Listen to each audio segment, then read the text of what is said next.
And I'm a god.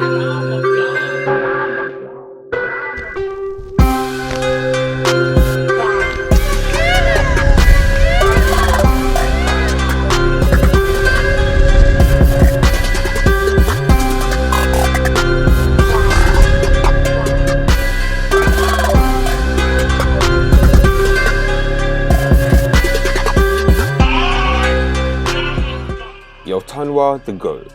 I don't understand how they keep teasing us like this yet still manage to keep it as hype as possible. Like, the past couple of chapters have all been set up chapters for what I'm assuming will be the big fight in the next chapter, and these setups keep getting more and more hype, one after the other. It just makes you wonder what kind of monstrosity is waiting for us when the battle actually starts, especially when you think of the events that occurred this chapter. Basically, everybody doubted her. Everyone doubted YOTANWA and her people. They doubted that they were able to engage in sophisticated warfare because these plainsfolk can't see past their reputation as savages.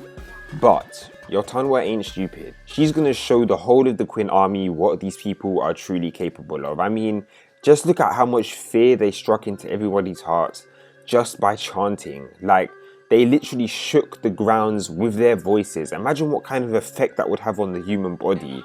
Like, think of it this way. You're at a club, a rave, a house party, a concert, whatever musical events you go to, right? When they got those powerful speakers blasting out the music, you can feel the bass trembling the floors. Like, you feel that stuff in your chest.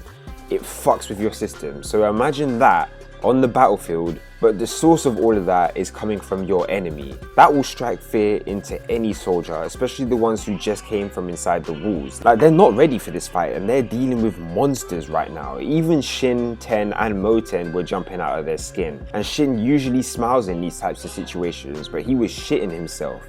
It also showed Bihei and the other Haishin unit members, but the people I really wish it showed were the new guys, because if the old guys who have seen countless wars, experienced countless life-threatening situations, if they're this scared by the chance of their allies, imagine the looks on the faces of all the new recruits who haven't gone through war. Imagine the thoughts going through their mind like, fuck, this is my first war and I'm being matched up with these guys. Like, god damn it, they've really spread fear this chapter. But I do have to say, content-wise, there isn't really much to talk about this chapter. It was mainly to hype us up for the next chapter yet again.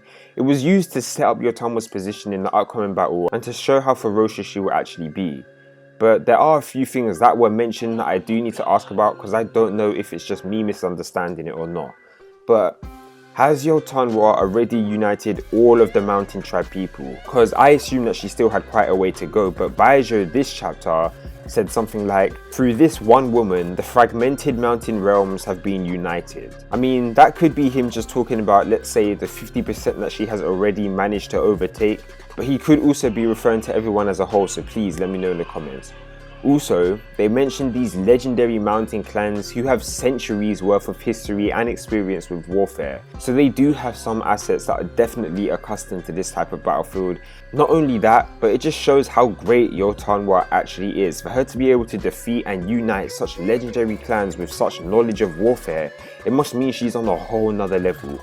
But yeah, overall I'd rate this chapter a 9 out of 10. It was another lead up chapter, and it didn't have much content, but all the content that it did have served a purpose, and it all got me hype as fuck. Like, I enjoyed myself reading this chapter, and that's all that matters, to be honest. But yeah, like the video if you did, and subscribe if you haven't already for more Kingdom greatness coming very soon. I've got a couple things planned out, and I'll see you guys in the next video. One. Fuck them up. Now.